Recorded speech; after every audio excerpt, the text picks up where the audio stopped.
Selamat pagi semuanya. Yang di rumah saya mau menyapa dulu, yang di rumah teman-teman, yang di Instagram, yang di maybe ada yang di YouTube.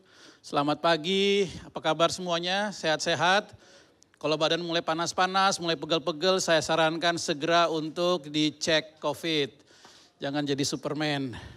Tetap hidup sehat dan tetap berdoa, Tuhan akan menyertai kita.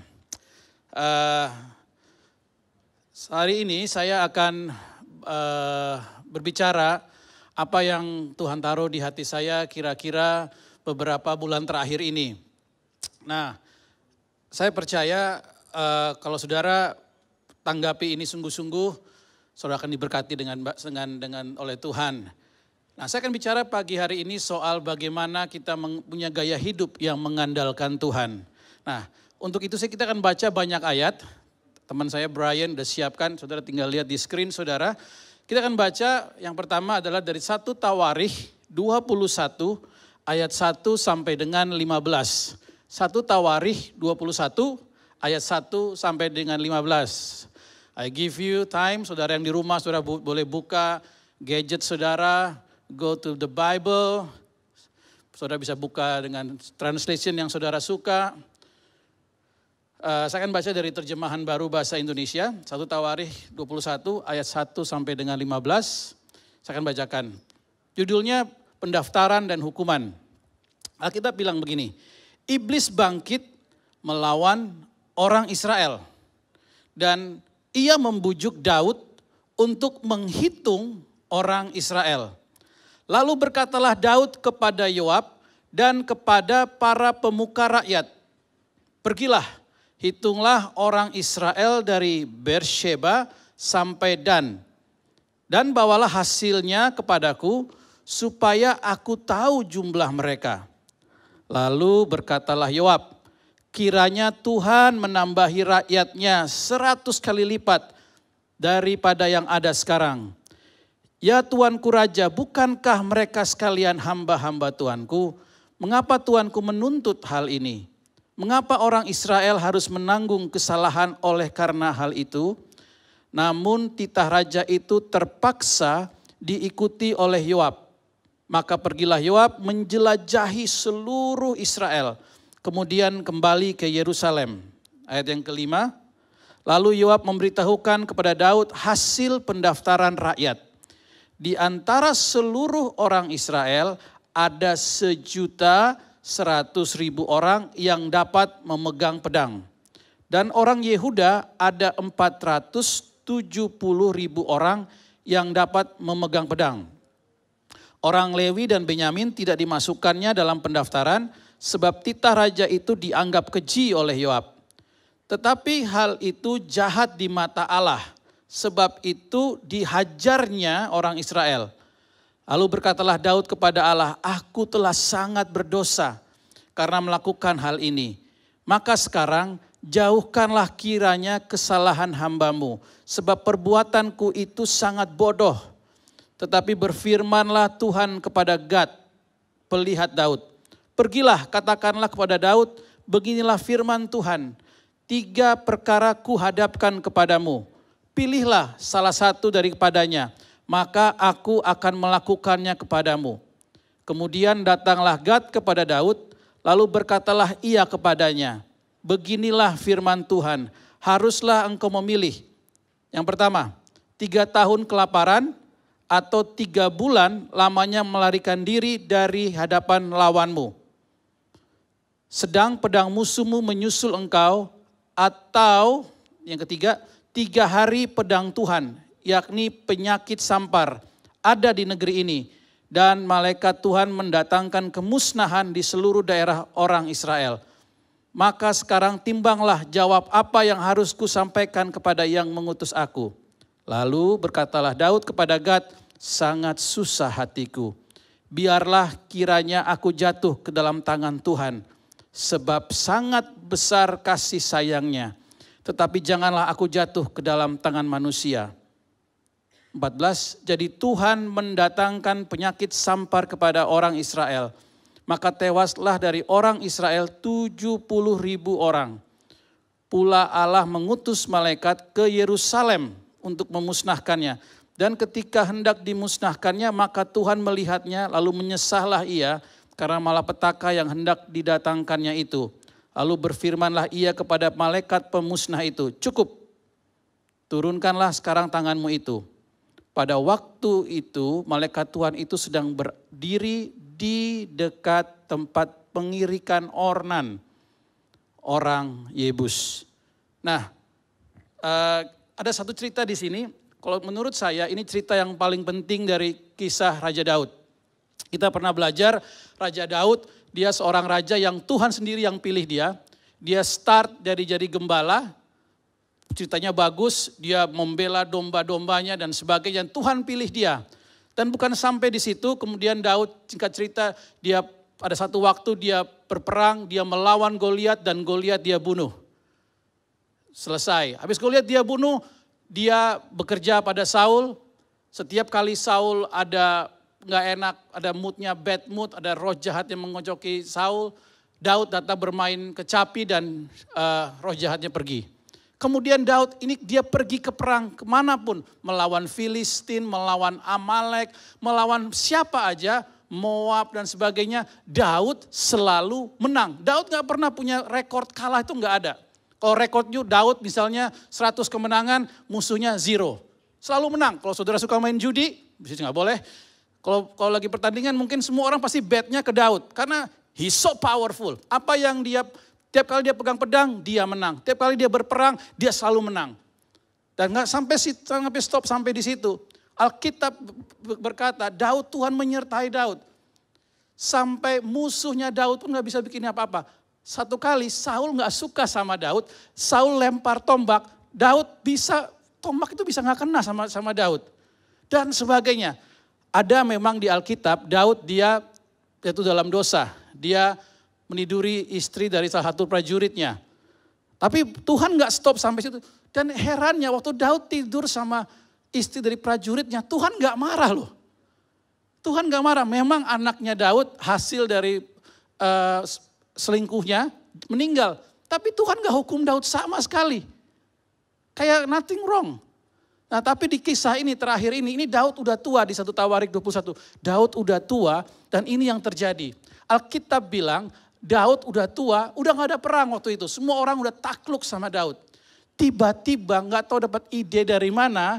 Daud, Alkitab bilang iblis membisikkan perkataan pada Daud. Coba hitung tentara kamu. Cuma hitung tentara doang. Tentara yang siap berperang. Ada berapa banyak orang-orang yang siap berperang di Israel. Nah waktu dihitung dikatakan di Israel terdapat 1.100.000 orang yang siap memegang pedang. Yang siap bertempur. Yang siap diutus untuk berperang. Sedangkan di Yehuda ada sekitar 470.000. Jadi jumlahnya mungkin kalau digabung jadi 1.570.000 orang yang siap berperang. Begitu Daud nggak berzina di sini, dia nggak nipu siapa-siapa, dia nggak perang even. Pada waktu dia cuma menghitung doang, Alkitab bilang Tuhan marah besar. Tuhan itu penuh kasih, benar nggak? Apalagi sama Daud, dia bilang aku menemukan hambaku yang setia seperti aku menemukan hambaku yang ada di hatiku, Tuhan bilang.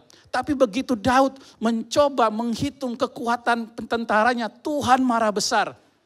Apa yang terjadi? Alkitab Tuhan bilang ini, pilih 3 hukuman. Yang pertama, kamu tadi apa itu hukuman itu?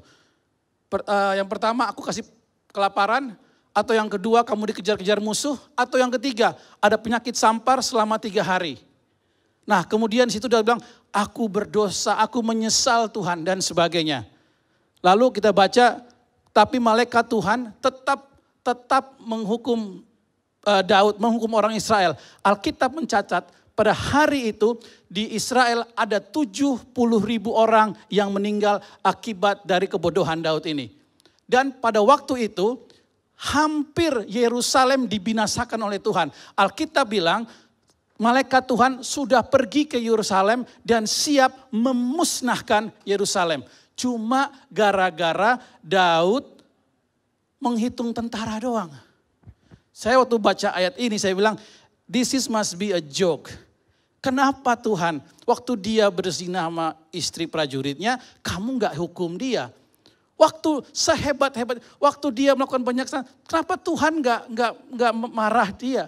Kenapa begitu? Dia cuma menghitung tentara. Toh ini tentara Tuhan juga. Kenapa Tuhan sebegitu marah?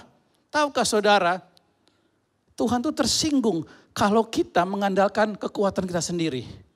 Tuhan gak suka kalau kita mengandalkan, we rely our strength to ourselves. Terkutuklah orang yang mengandalkan manusia. Terkutuklah orang yang mengandalkan kekayaannya. Alkitab mengatakan terkutuklah orang yang mengandalkan dirinya sendiri.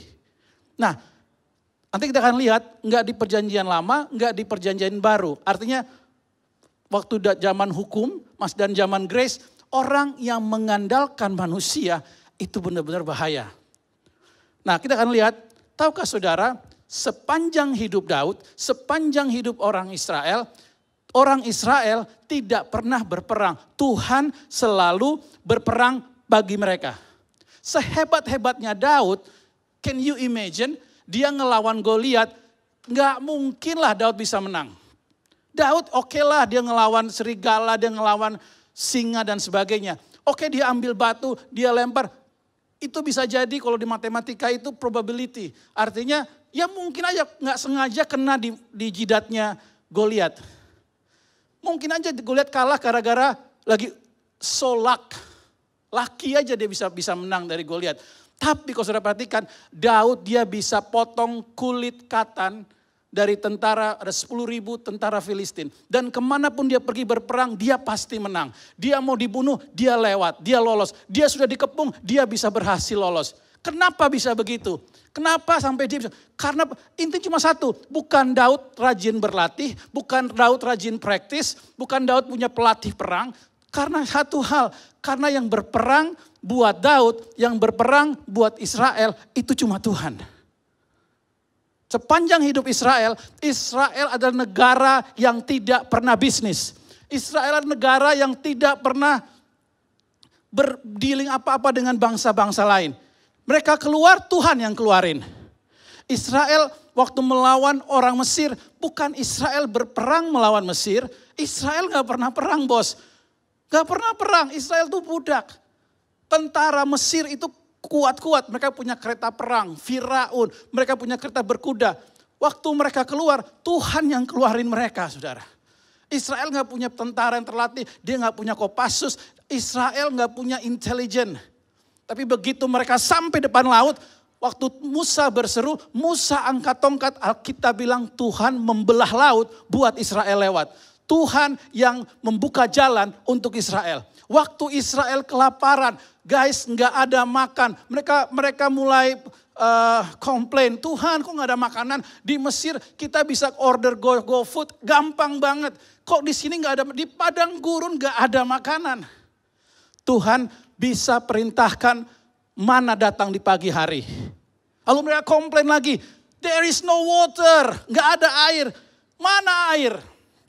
Gak ada air bersih, there is no le mineral, there is no aqua, there is no Cleo dan sebagainya. Kita gak bisa shopping. Tuhan, mereka gak perlu bisnis sama yang lain. Tuhan bisa buka batu, keluar airnya itu mereka bisa minum. Airnya air bersih guys. Tuhan selalu berperang Tuhan selalu menyediakan buat mereka. Selama mereka mengandalkan Tuhan. Israel diberkati bukan karena mereka hebat, bukan karena mereka kuat, sama dengan Daud. Daud dipakai Tuhan bukan karena dia pintar main musik, bukan karena dia rajin bermazmur, bukan karena dia, gak bisa. Mungkin lebih banyak orang bisa bermain musik lebih dari Daud. Oh karena hatinya baik. Iya tapi semua itu terjadi karena Daud, Tuhan menyertai dia. Dia selalu menang. Kemanapun dia pergi, orang pasti kalah. Bahkan pernah satu kali saudara, istrinya dan semua orang yang mengikuti dia ditawan oleh gerombolan-gerombolan. Udah ditawan, udah lari. Alkitab bisa bilang ini, Daud dia lemes, dia lihat istri-istrinya dan dia lihat orang-orangnya, keluarganya di bawah gerombolan. Daud kejar malam itu juga. Dan dia kejar dan semua gerombolan dia habisi semuanya. Bayangin. Secapek-capeknya Daud, dia tetap menang. Itu baru Daud guys. Saudara pernah baca tentang prajurit-prajuritnya Daud. Kalau Anda baca, prajuritnya Daud satu orang aja bisa bunuh 30.000 orang. Prajurit yang di bawahnya itu bisa bunuh 10.000 orang. Prajurit yang paling lemes, yang paling gak berprestasi lah di Israel, itu bisa bunuh 1.000 orang. Luar biasa sekali. Lalu apa? Apa karena kehebatan mereka membunuh? Apa kehebatan mereka berperang? Enggak. Karena Tuhan menyertai mereka. Satu kali Daud pengen minum air yang ada di sumurnya musuh. Prajuritnya, pahlawan-pahlawannya Daud tahu itu. Mereka pergi, mereka terobos, mereka bunuh banyak orang. Cuma satu, hanya untuk ambil air buat Daud pengen minum. Artinya apa? Kalau Tuhan menyertai saudara, tidak ada pintu yang tertutup buat Anda. Kalau Tuhan menyertai saudara, semua masalahmu menjadi masalahnya Tuhan. Kalau Tuhan menyertai saudara, sekalipun di sebelah kanan orang rebah, sebelah kiri orang runtuh, saudara akan terus berjalan. Kalau Tuhan menyertai saudara, sekalipun bisnis mulai ambruk, ekonomi mulai susah, gak ada yang susah. Karena Tuhan menyertai kita, saudara. Punya gaya hidup di mana Tuhan menyertai kita. Seng ada takut, seng ada lawan. Waktu mereka mau lawan, mereka lawan Tuhan. Mereka bukan lawan Anda, mereka lawan Tuhan. Tapi bukan berarti Daud jadi sok-sokan, enggak. But the moment, waktu saatnya Daud mulai mengandalkan, persembahan gue mulai banyak. Uang deposito gue mulai banyak nih. Sekalipun COVID, gue bisa hidup lebih lama lagi. Orang mungkin udah gak ada kerjaan, gue lebih hebat. Gue mulai hitung-hitungan rekening gue. Daud mulai hitung-hitungan. Begitu the moment Daud mulai hitung-hitungan. Berapa nih jumlah tentara gue? In case ada perang, I have to win. Daud lupa selama ini, bro, it's not about you. Itu Tuhan yang berperang ganti kamu.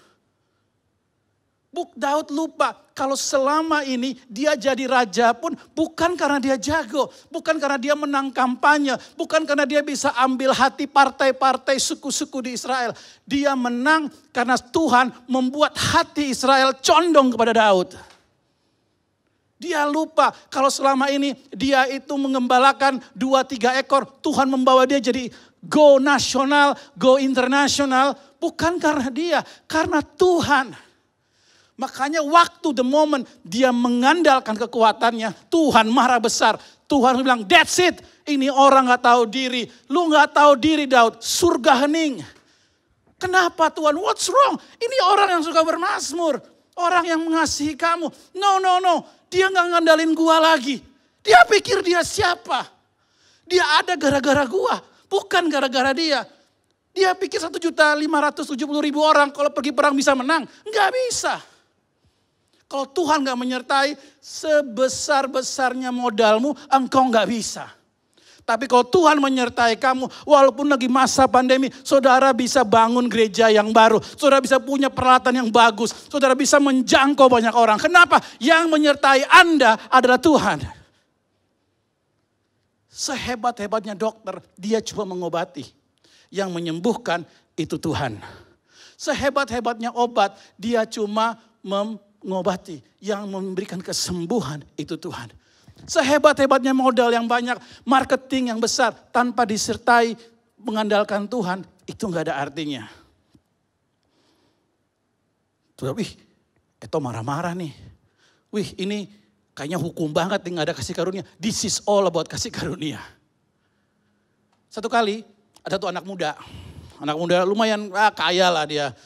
Mungkin sultannya lah zaman dulu ya. Dia ketemu Yesus, anak muda ini.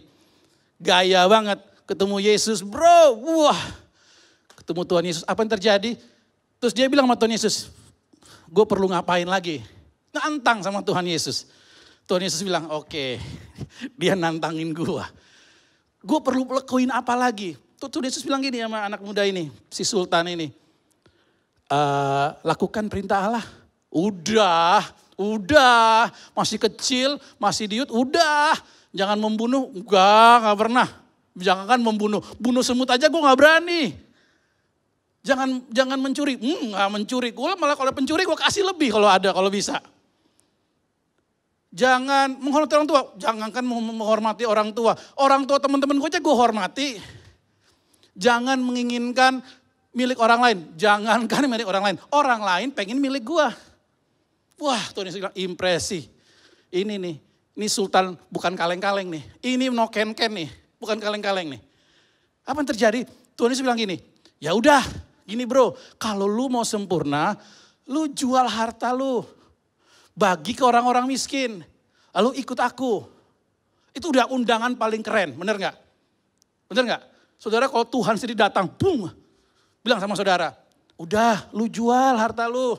Bagi orang-orang miskin, ikut aku. Dia kerja sama Tuhan, Tuhan pasti look after dia. Tapi si sultan muda ini bilang begini, dia pergi gak ngomong A, gak ngomong B, gak minta nasihat teman-temannya, gak WA siapa-siapa dulu. Dia pergi dengan sedih. Do you know why? Karena selama ini dia taat firman Tuhan, tapi yang dia andalkan adalah hartanya. Makanya dia sedih, dia pergi dengan sedih. Padahal dia ketemu Tuhan Yesus loh, face to face my friend. Tapi dia pergi dengan sedih. Kenapa dia pergi dengan sedih? Karena yang dia andalkan, he rely his strength, his future pada keuangannya. Bukan kepada Tuhan yang memiliki hidup. Dia lewat bukan karena dia berdosa besar. Dia lewat cuma karena dia mengandalkan hartanya. Begitu dia mengandalkan hartanya, Tuhan gak bisa bikin apa-apa. Tuhan sayang sama sultan anak muda ini. Tuhan impress, wih kamu luar biasa. Tapi begitu dia mengandalkan, Alkitab mengatakan gini, begitu kita mengandalkan manusia yang menjadi musuh kita adalah Tuhan. Waktu kita mulai mengandalkan kekuatan kita, yang kita hadapi bukan iblis lagi. Daud waktu dia mulai mengandalkan dirinya, yang dia hadapi bukan tentara Amalek, bukan tentara Filistin, malaikat maut bos. Itu pun Tuhan suruh pilih 3. Kelaparan, dikejar-kejar musuh, atau 3 hari penyakit sampar. Orang yang mengandalkan Tuhan itu beda. Beberapa minggu yang lalu, mungkin bulan lalu, Bapak Gembala kita, Pak Sujono Halim, sharing di volunteers doa di hari Sabtu. Pak Sujono bilang begini, dia bawa ambil firman dari seorang janda di Sarfat. Anda mungkin tahu ceritanya, ada widow, dia udah gak punya suami, tinggal dia sama anaknya.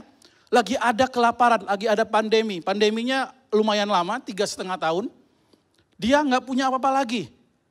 Lalu Elia, Tuhan utus pergi dengan perempuan ini.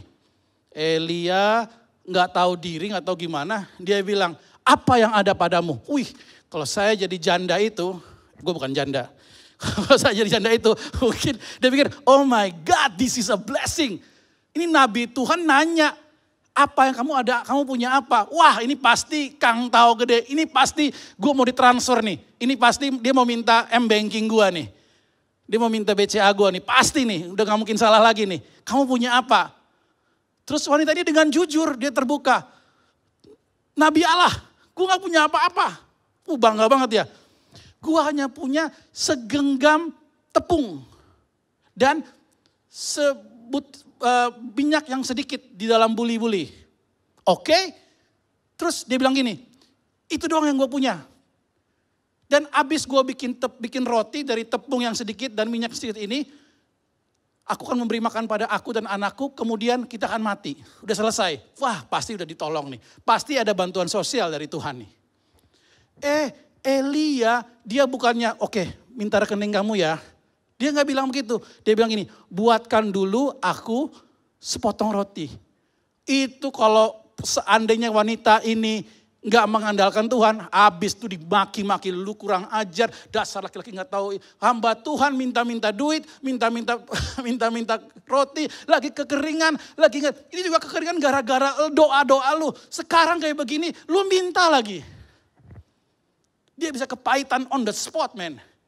Tapi ini janda ini dia mengandalkan Tuhan. Alkitab bilang dia ambil tepung yang sedikit tadi, dia ambil buli-buli dalam minyak, dia bikin roti dan dia berikan kepada Nabi Elia. And what happened after that? Alkitab mencatat setelah itu minyak dan tepungnya tidak pernah run dry. Nggak pernah habis-habis. Sampai pandeminya lewat, ibu ini tetap punya makanan di rumah.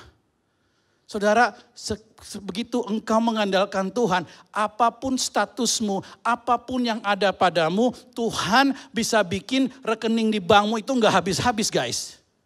Tuhan bisa bikin berkat itu terus, tapi nggak gede berkatnya, tapi ada terus, selalu ada tiap pagi, selalu ada aja tiap pagi. Kenapa? Karena Tuhan, karena saudara mengandalkan Tuhan. Orang mengandalkan Tuhan itu udah paling enak saudara.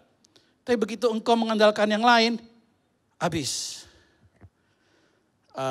Saudara Brian, coba kita pergi ke Yeremia. Coba kita buka di Yeremia, dan saya akan selesaikan khotbah. Udah 20 menit ya Rob ya. Yeremia 17. Yeremia, coba saudara buka. Yeremia itu di tengah-tengah ya. Bukan di dekat Yohanes, dekat Yesaya. Habis Yesaya, Yeremia. Yeremia 17 ayat yang ke-5 sampai 8. Yeremia 17 ayat 5 sampai 8. Udah ketemu?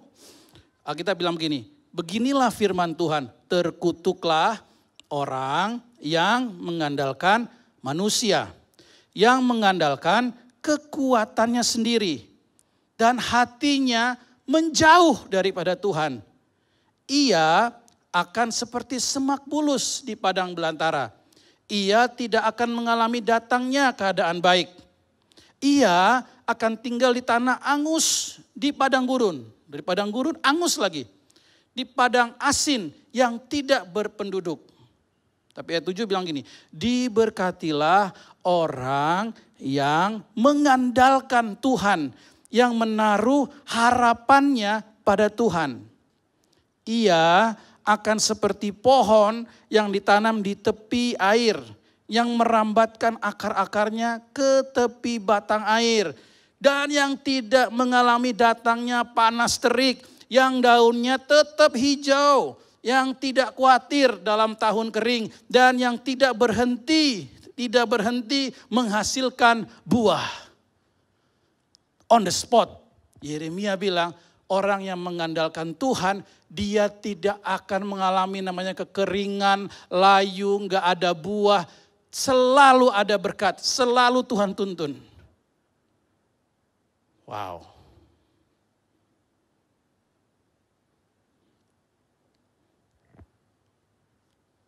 Kita buka di 1 Tawarikh tadi yang kita tadi baca. Saya akan tutup, mungkin para pemain musik bisa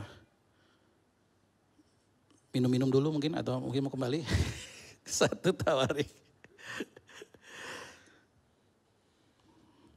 1 Tawarikh 21 tadi. Kita lanjutkan baca, kita baru sampai ayat 15. Nah kita akan tutup dengan membaca di ayat 27 sampai 30. 1 Tawarikh 21 ayat 27 sampai 30.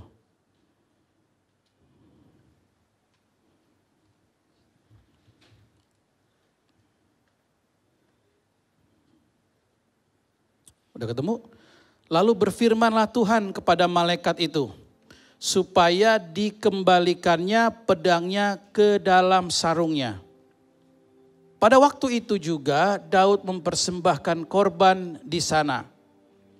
Ketika ia melihat bahwa Tuhan telah menjawab dia di tempat pengirikan Ornan orang Yebus itu, kemah suci yang dibuat Musa di padang gurun dan mezbah korban bakaran pada waktu itu ada di bukit pengorbanan di Gibeon. Tetapi Daud tidak berani pergi ke sana, berhadapan dengan Allah untuk menanyakan petunjuknya, sebab ia takut kepada pedang malaikat Tuhan itu. Terakhir 1 Tawarikh 22 ayat yang pertama. Lalu berkatalah Daud, disinilah rumah Tuhan Allah kita, dan disinilah mezbah untuk korban bakaran orang Israel. Saya akan close dengan cerita ini. Mungkin saudara nggak tahu, waktu malaikat Tuhan membunuh orang Israel 70.000. Dan waktu itu dibilang malaikat Tuhan masih tetap marah, mereka akan membunuh Yerusalem. Daud pergi dan Daud minta ampun sama Tuhan. Lalu di tempat di mana Daud berdiri, Tuhan bilang bangun mesbah di situ. Dan Alkitab mencatat Daud pada waktu itu, malaikat Tuhan sedang berdiri di pengirikan Ornan, tanah milik orang Yebus. Kalau sudah cari di peta Alkitab, pengirikan Ornan ini atau tanah milik orang Yebus ini, tahukah saudara, orang Yebus adalah penduduk asli Yerusalem. Dan pengirikan Ornan ini tempatnya ada di luar, di perbatasan luar dari Yerusalem. Tahukah saudara apakah itu pengirikan Ornan? Itulah Bukit Golgota. Di tempat itu, Alkitab mencatat Daud bilang, di tempat ini akan dibangun mesbah. Tahukah saudara, di tempat itulah Tuhan Yesus menyerahkan dirinya. Dia mati buat kita. Di tempat pengirikan Ornan, tanah orang Yebus itu, Golgota, Tuhan Yesus mati buat kita. Untuk apa saudara? Agar tidak ada lagi hukuman. Saya mau bilang begini, waktu kita mengandalkan Tuhan, Tuhan Yesus akan memanifestasikan diri, akan manifest dirinya buat segala keperluan kita. Tuhan Allah Bapa di surga tidak pernah memberikan kita apa-apa. Dia cuma berikan kita satu, yaitu Tuhan Yesus. Alkitab mencatat karena begitu besar kasih Allah akan dunia ini, Dia nggak berikan kita kekayaan alam yang banyak. Dia tidak memberikan kita hasil bumi yang berlimpah. Dia berikan kepada kita Tuhan Yesus. Sehingga apa? Sehingga kita baru diselamatkan hanya karena Tuhan Yesus tadi. Saya nggak tahu apapun keperluan saudara. Begitu Anda mulai mengandalkan Tuhan. Tuhan, aku nggak bisa apa-apa. Aku mengandalkan Tuhan. I rely on you. Tuhan langsung manifestasikan dirinya buat saudara. Tuhan akan menjadi kesembuhan buat saudara. Tuhan akan menjadi modal usaha buat Anda. Tuhan akan menjadi barisan depanmu. Tuhan Yesus akan menjadi barisan belakangmu. Tuhan Yesus akan menjadi bapak buat anak-anak yatim piatu. Tuhan akan menjadi manifestasikan dirinya waktu kita mengandalkan Tuhan. Saya tutup dengan satu cerita. Sebelum COVID, saya berdoa buat satu keluarga saya dan satu teman lah. Dan dia dulu Kristen tapi dia pindah agama. Saya pikir ya berdoa aja lah. Sebelum lockdown, waktu itu saya masih ingat saya khotbah di sini, khotbah di Panin yang sore. Kemudian saya diminta ada kumpul-kumpul, saya diminta datang untuk sharing. Gak pernah namanya ngumpul-ngumpul, biasanya kita diminta sharing. Saya juga awkward, waduh diminta sharing apaan ya? Karena yang datang bukan orang percaya semuanya. Lalu saya sharing. Waktu saya sharing, semuanya awkward. Lalu saya tanya, adakah di sini yang mau terima Tuhan Yesus? Siapapun Anda, pejamkan mata dan saya bilang, saudara mau terima Tuhan Yesus, Tuhan mau menerima kamu kembali. Dia Allah yang baik. Lalu semua sementara mata ditutup, saya berdoa terima Yesus. Orang itu yang saya doakan, dia buka mata dan dia menerima Yesus sebagai Tuhan dan Juru Selamat. Setelah itu, saya nggak mau, lu terima Yesus ya, balik ke Tuhan ya, saya nggak mau begitu. Nggak berapa lama kemudian itu hari terakhir saya ketemu dengan dia. Begitu COVID, singkat cerita, dia get affected. And she died only in hitungan hari. Dia meninggal. Saya nggak tahu, Tuhan mendengar doa setiap kita saudara. Jangan sampai kita lewatkan berkat Tuhan. Kita lewatkan momen dengan Tuhan Yesus. Tuhan ini justru kasih karunia. Saya dulu tanya sama Tuhan, Tuhan kenapa kok sampai Tuhan tega membunuh 70.000 orang Israel waktu Daud berbuat salah. Kenapa gak Daud aja yang Tuhan tegur? Kenapa sampai Tuhan tega bunuh orang Israel banyak banget? Saya belajar, kalau saudara punya anak masih kecil, taruhlah dia umur 5 tahun. Dan kemudian dia bermain-main dengan api, dengan gas atau dengan pisau, berbahaya. Saudara sebaik-baiknya engkau gak bilang, anakku aku mengasihi engkau, bermainlah, aku melindungi engkau. Enggak, saudara akan pasti marahin anak saudara, benar gak? Untuk apa? Untuk kasih saudara mungkin akan tampar dia atau pisaunya saudara buang, dia akan marah. Kenapa? Untuk satu hal, untuk saudara tahu, untuk anak Anda tahu bahwa itu sangat berbahaya. Tuhan tahu kalau mengandalkan manusia itu berbahaya. Makanya dia beri satu pelajaran, bukan soal bunuh 70.000 orang yang tewas dibunuh oleh malaikat Tuhan. Tapi untuk memberikan kita satu pelajaran penting. Begitu engkau mengandalkan manusia, Tuhan tidak bisa bikin apa-apa. Yuk kita berdoa. Terima kasih Tuhan Yesus buat pagi hari ini. Saudara yang di rumah, saudara yang di online, mungkin hari ini saudara bilang, aku mau kembali ke Tuhan. Aku belum pernah menerima Tuhan Yesus sebagai Tuhan dan Juru Selamat. Saudara bisa ikuti doa saya. Dalam hatimu aja, mungkin orang gak melihat, tapi saudara ikuti doa ini dalam hati. Saudara boleh buka mulut sambil berdoa, katakan Tuhan Yesus. Saudara bisa katakan Tuhan Yesus, aku minta ampun. Aku orang berdosa. Tapi hari ini aku mau menerima Engkau sebagai Tuhan, sebagai Juru Selamat. Engkaulah jawaban bagi hidupku. Masuklah sebagai Tuhan dan Raja atas hidupku. Aku percaya Engkau mati, aku percaya Engkau bangkit bagiku. Dalam nama Yesus. Saudara sudah terima keselamatan dari Tuhan. Saudara diberkati dengan firman Tuhan hari ini. Saudara yang menerima Tuhan Yesus atau saudara ingin bicara, saudara bisa kontak dengan ada nomor atau saudara bisa DM di Instagram atau saudara bisa try to contact ada teman-teman yang bertugas di online. Terima kasih for today. Saya mengucap syukur. Tahan. God bless you guys.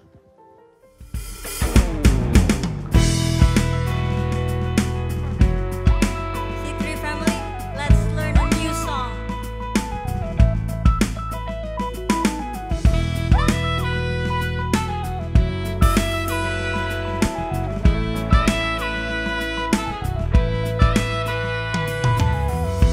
All authority is given unto thee by the power of your blood. I live in victory.